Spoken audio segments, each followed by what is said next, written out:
The XK Glow Dual Sport Series Headlight Kit. Sure, we could put it in our studio and throw a bunch of rocks at it, splash some water on it,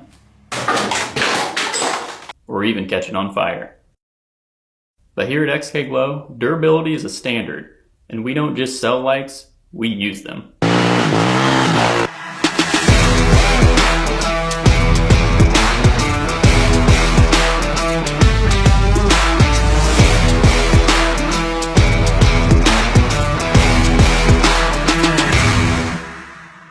Hey guys, this is Riley back with XK Glow, and today I'm going to show you how to install one of our brand new Dual Sport Series headlight kits in this 2020 KTM 350. To begin this install, we are going to remove the number plate. To do that, you have to pull the rubber straps off both sides. Once those are off, lift the number plate up and fish the cables through. Now, unplug the turn signals and headlight, then remove it from the bike. To take the headlight out, remove the two Torx head screws, then start to rotate the light until it comes out. Next, we are going to install the new mounting plate. This will be a tight fit to ensure stability for the lights, but the trick to getting it in is to start the tab on the bottom, then use your finger to stretch the number plate screw holes to pop the mount into place. Once the plate is in place, install the fasteners in the stock headlight screw locations, then use a self-tapping screw for the bottom. I pre-drilled the hole out before putting the screw into place. Once the plate is mounted, it is easiest to install the 6-inch light bar first. Don't fully tighten up those bolts until the cube light is in as well. But before the cube light is mounted, you must insert the provided spacers into the side of the cube light.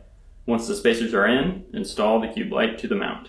It is important to test fit the plate on the front of the bike to determine the height angles of both lights.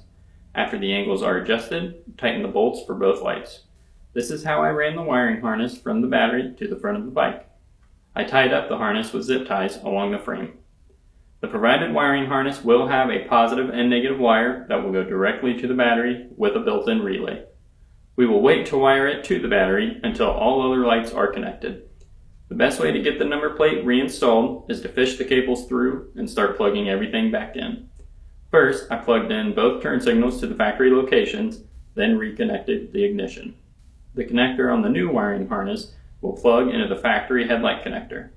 Then you will plug in the cube light positive wire to the yellow wire and the light bar positive wire to the red wire on the provided harness. It is important to get these in the correct location because this sets the high and low beam. Plug in the ground wires of both lights to the remaining ground connectors and you are ready to put the number plate into place. Line up the bottom posts into their recessed mounts, then attach the rubber straps on both sides. Be sure not to pinch any wires during that step. Connect the positive and negative terminals to the battery and the lights are ready to ride. It is very important to test functionality of all the lights before getting it back on the road.